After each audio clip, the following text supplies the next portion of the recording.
आणि यानंतर आपण जाणून घेणार आहोत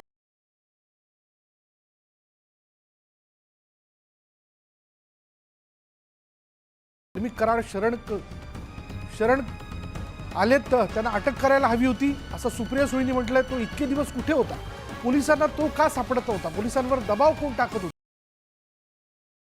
तसंच व्हिडिओ काढून शरण येणं हे खूपच वाईट आहे असंही सुळेंनी म्हटलंय। सर्व विरोधकांनी मुद्दा उचलून धरल्यानं सरकारला जाग आली असंही सुप्रिया सुळेंनी म्हटलंय।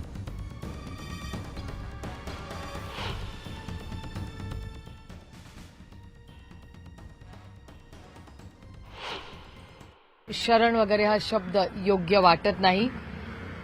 मला असं वाटतं की जर त्यांना अरेस्ट झाली असती तर मनाला आनंद हा शब्द योग्यच नाही, पण थोडंसं समाधान वाटलं असतं, कारण का माझी अपेक्षा होती की सरकारने त्यांना अरेस्ट करायला हवी होती।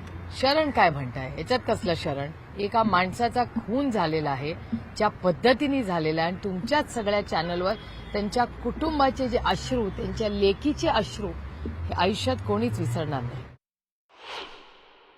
काय गोष्ट किंवा हिम्मत कशी होऊ शकते एखाद्या व्यक्तीची ज्याच्याबद्दल गेले अनेक आठवडे सातत्याने चॅनल्सवर समाजात एवढा रोष आहे, तो एक व्हिडिओ काढतो, त्यानंतर तो पोस्ट करतो आणि त्याला अरेस्ट होत नाही, हे प्रचंड अस्वस्थ करणारी गोष्ट आहे।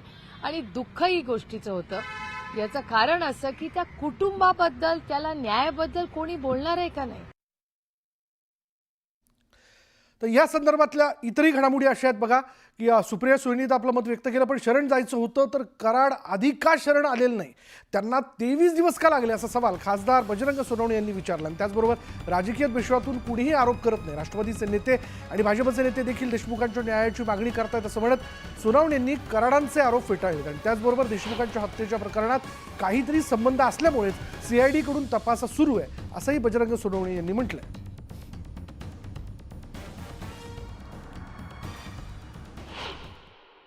झाले असले अटक किंवा अरेस्ट झाली किंवा ते सिलेंडर झाले तर त्यांचा ते पोलीस यंत्रणेचा भाग आहे, ते अटक झाले तर चांगलं काम झालं। पण पोलीस यंत्रणेला माझी विनंती आहे की अटक कुठल्या गुन्ह्यात झाले आणि त्यांना आता कुठल्या गुन्ह्यात कसं त्या तपासामध्ये जे काही सगळं आहे त्याच्यामध्ये त्यांना मर्डर केसमध्ये त्यांचा संबंध असेल तर त्यांना अटक झाली पाहिजे।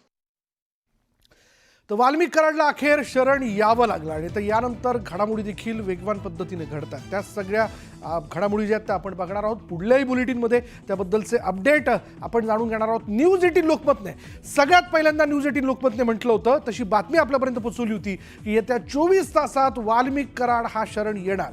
न्यूज 18 लोकमतने हे देखील सांगितलं होतं की वाल्मिक कराड हा पुण्यातच आहे, आणि आज वाल्मिक कराड शरण आल्यानंतर आणि त्यांनी स्वतः ही कबुली दिली की मी पुण्यातच होतो किंवा त्याच्या समर्थकांनी दिली आहे, यावरनं आमच्या बातमीवरती शिक्कामोर्तब झालेला आहे। चला दुपारच्या इतरही महत्त्वाच्या घडामोडी अगदी झटपट आपण बघणार आहोत, पण त्यापूर्वी एक नजर महत्त्वाच्या बातम्यांवर।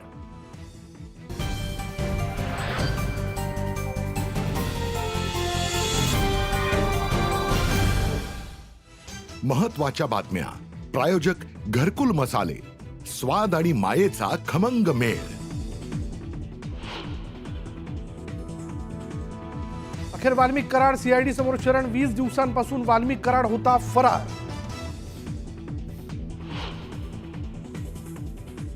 जे निष्कर्ष निघाला, मी जर दोषी दिसलो तर न्यायदेवतांनी मला जे शिक्षा देईल ती मी भोगायला तयार आहे। न्यायदेवता देईल ती शिक्षा भोगण्यास तयार। शरण येण्यापूर्वी वाल्मिक कराडने व्हिडिओ केला होता शेअर।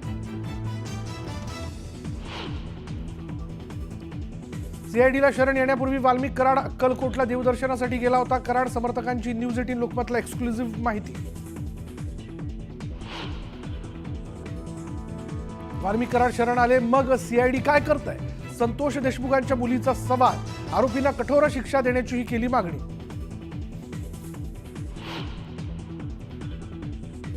जर वाल्मिक कराडचा सहभाग नव्हता तर मग इतके दिवस तो का समोर आला नाही? संतोष देशमुखांचे बंधू धनंजय देशमुखांचा सवाल। मुख्य आरोपीला अटक होत नाही तोपर्यंत देशमुख कुटुंबियांना न्याय मिळणार नाही। जितेंद्र आव्हाडांची प्रतिक्रिया, तर अवैध धंद्याचे पैसे कुठे जातात याची चौकशी करण्याची केली मागणी।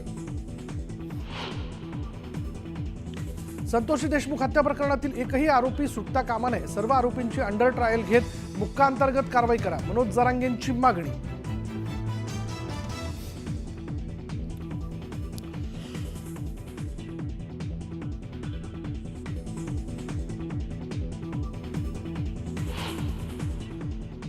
आणि आता सुपरफास्ट 100 बघूयात.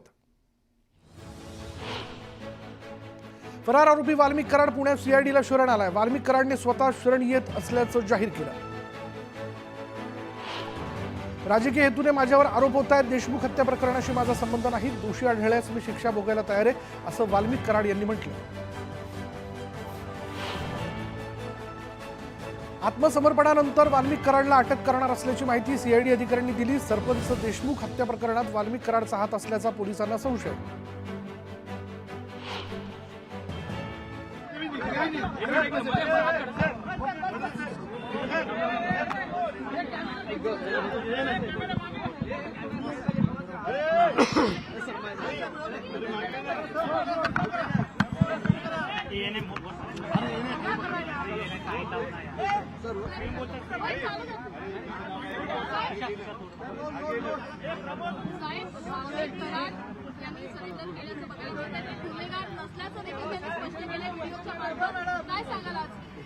असं आहे की मी पहिल्या दिवशीपासून सांगतोय, बीडच्या प्रकरणामध्ये कोणालाही आम्ही सोडणार नाही.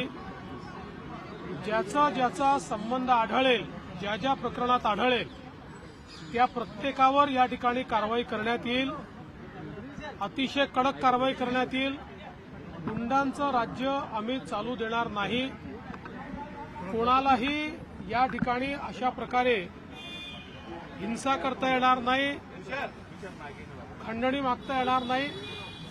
या दृष्टीने तपास अतिशय गतिशील केलेला आहे आणि त्यामुळेच आज त्यांना त्या ठिकाणी शरणागती पत्करावी लागली आहे.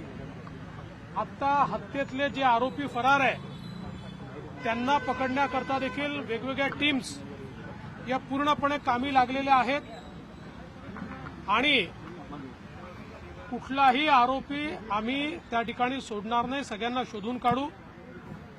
आज स्वर्गीय संतोष देशमुख यांच्या बंधूंची माझी फोनवर चर्चा झालेली आहे.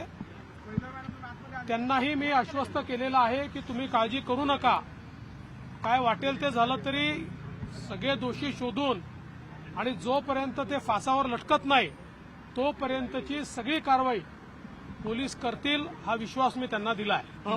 कोणचा गुन्हा दाखल होईल का असा वाल्मिक कराड यांच्यावर? कोणचा गुन्हा दाखल होईल, कसा होईल हे सगळं पोलीस सांगतील.